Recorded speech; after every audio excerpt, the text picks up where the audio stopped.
Shalom, selamat pagi teman-teman. Saya mau sharing firman Tuhan di Bilangan 11 ayat 4-6. Orang-orang bajingan yang ada di antara mereka kemasukan nafsu rakus, dan orang Israel pun menangislah pula serta berkata, "Siapakah yang akan memberi kita makan daging?"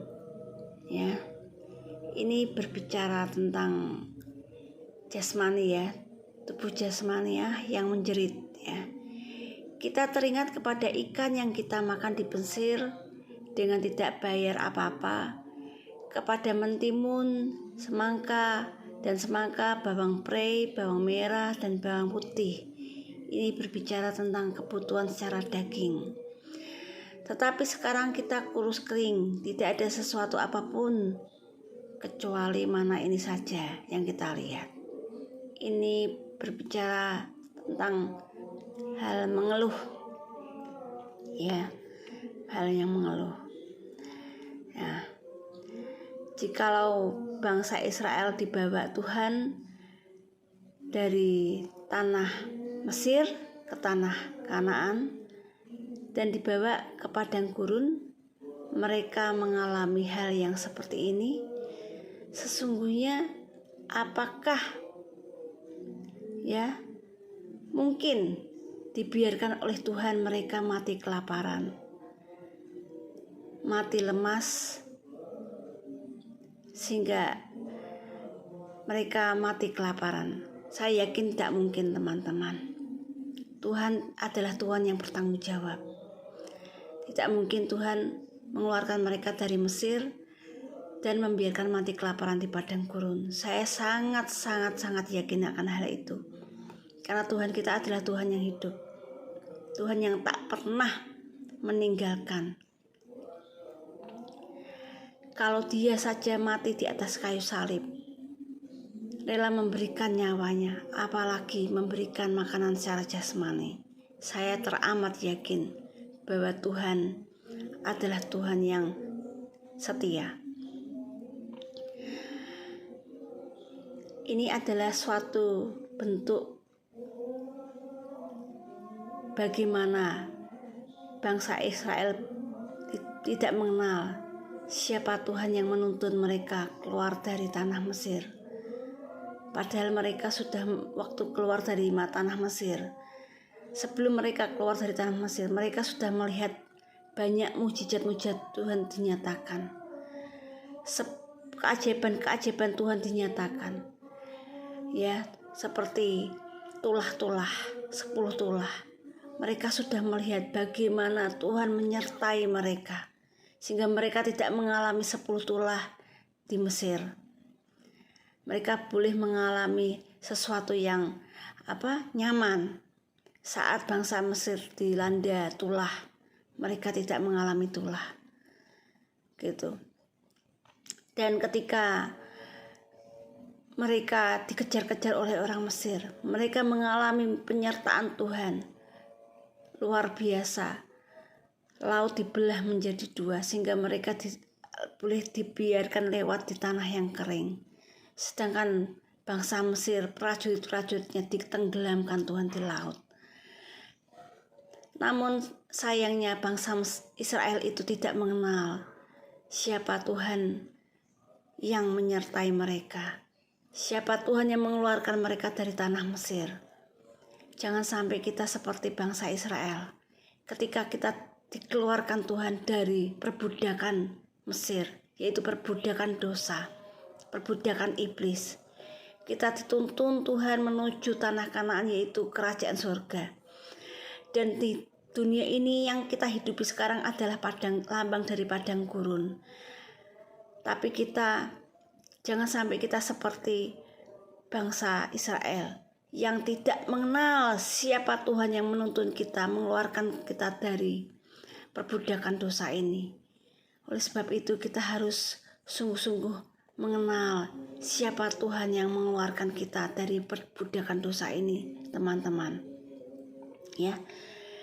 Kalau Tuhan memanggil kita, kalau Tuhan memilih kita, percaya bahwa sekali-sekali Tuhan tidak pernah akan membiarkan kita mati kelaparan. Tuhan tidak akan pernah membiarkan kita sampai jatuh tergeletak. Tuhan adalah Tuhan yang bertanggung jawab atas hidup kita, sama seperti Dia bertanggung jawab kepada bangsa Israel.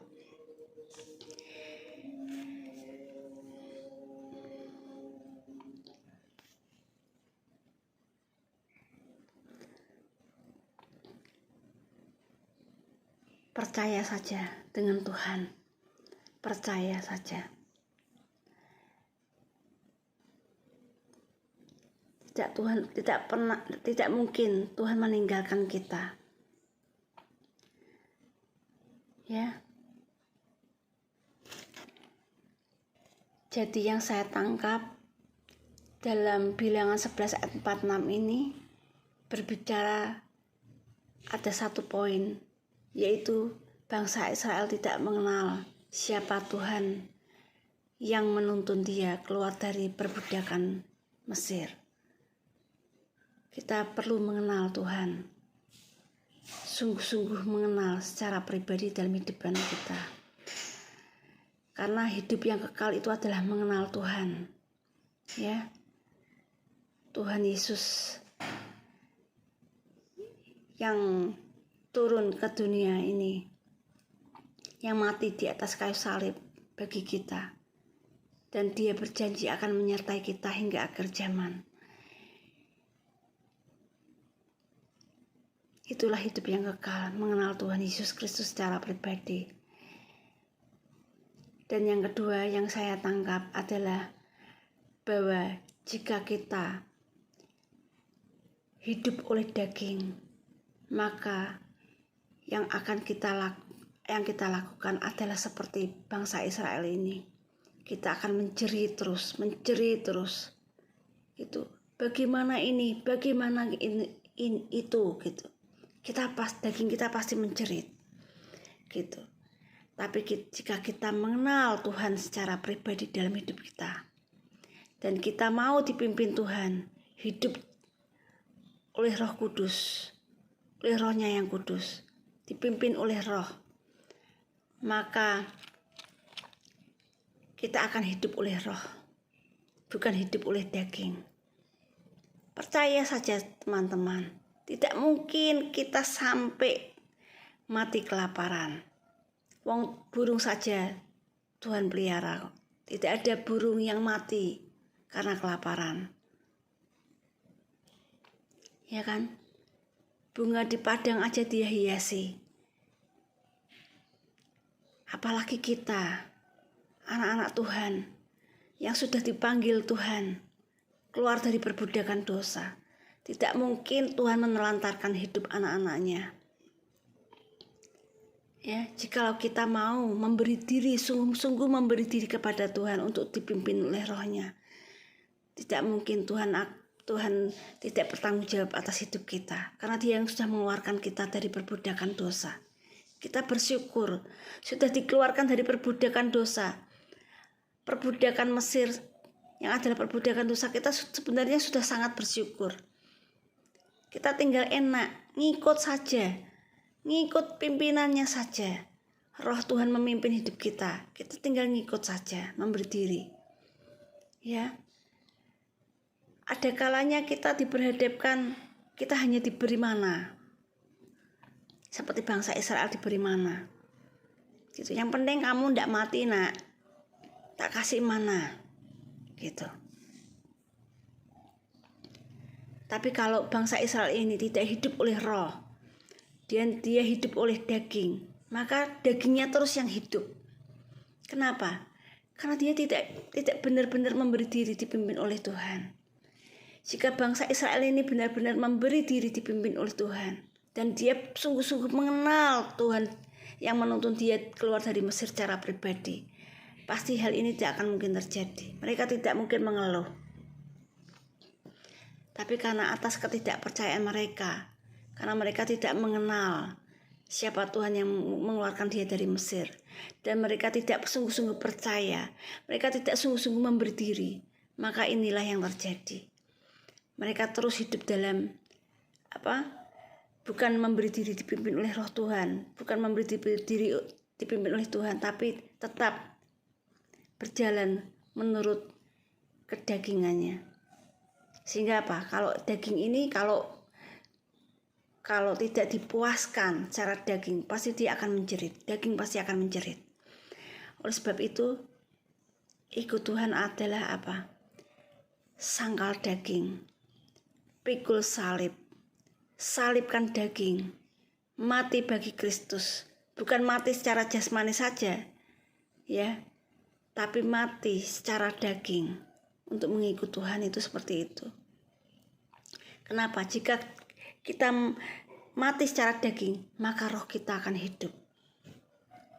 Tapi jika daging kita yang kita hidupi terus, maka roh kita akan tergencet, akan tidak bisa berkembang, sehingga mati, gitu.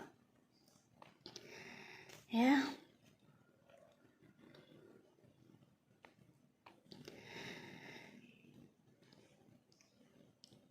Saya sangat percaya tidak mungkin Tuhan itu tidak memelihara hidup kita. Saya sangat yakin Tuhan tidak pernah meninggalkan kita.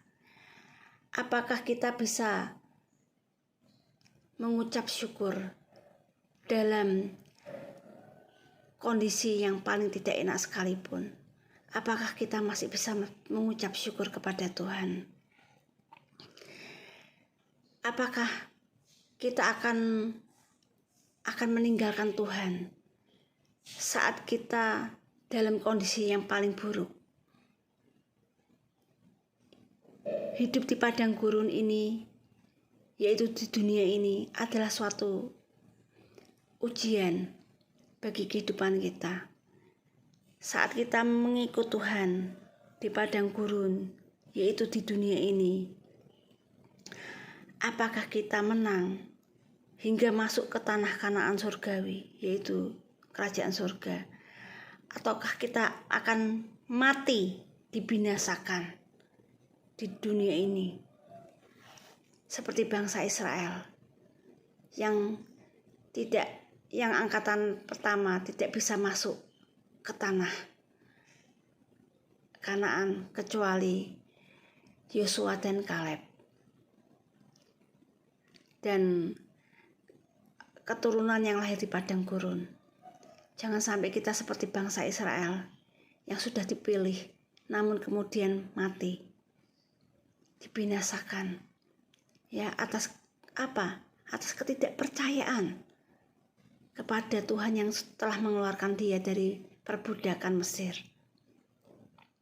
Atas ketidakpercayaan dan ketidakmengenalan. Kita perlu mengenal Tuhan secara pribadi. Dan kita harus sungguh-sungguh memberi diri kepada Tuhan untuk dipimpin oleh Roh-Nya. Dan kita harus sungguh-sungguh percaya kepada Tuhan. Tidak mungkin Tuhan meninggalkan kita. Ya, itu poin yang pertama. Saat kita sudah mulai percaya sama Tuhan, jangan sampai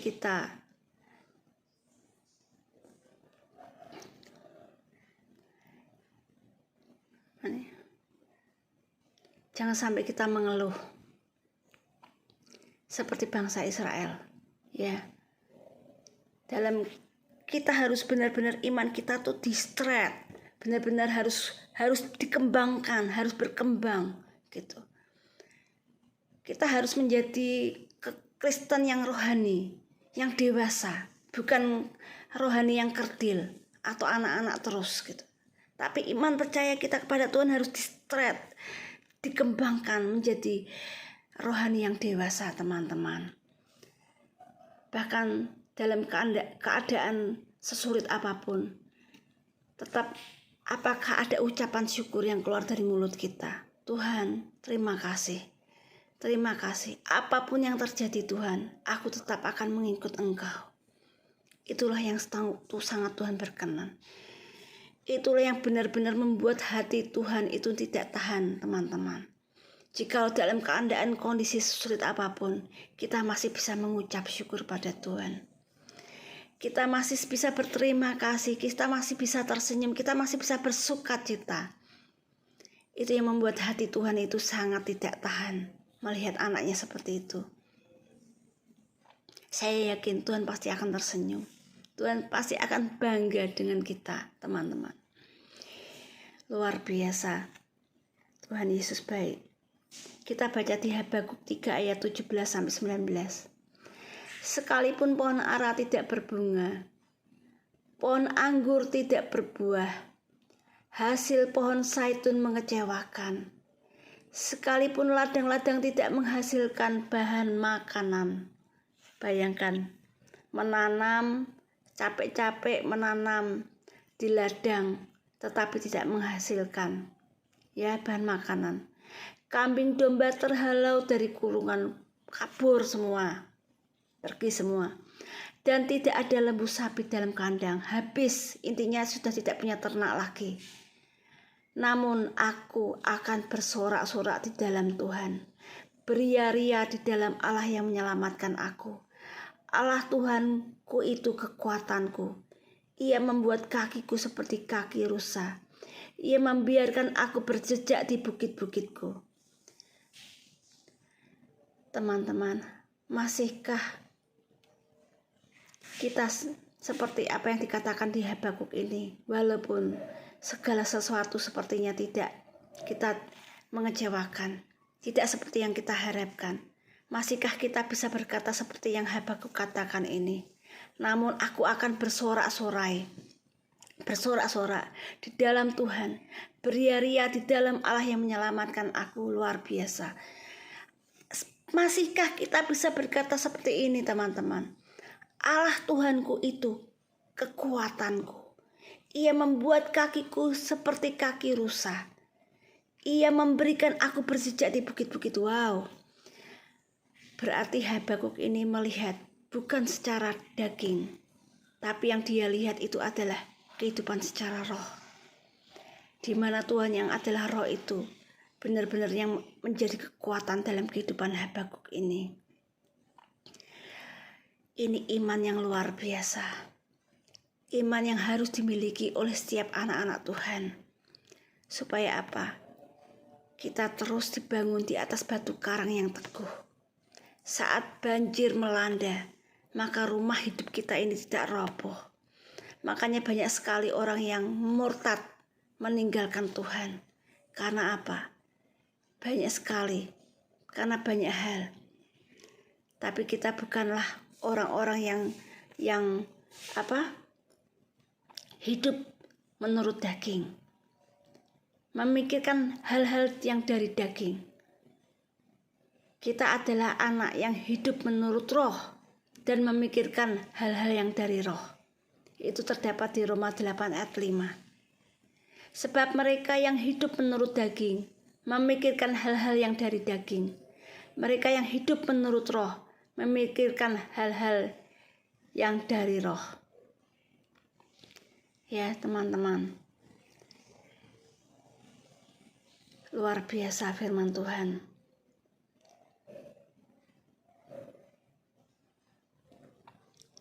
Semoga sharing firman Tuhan ini bisa menjadi berkat buat kita semuanya. Amin. Tuhan Yesus memberkati.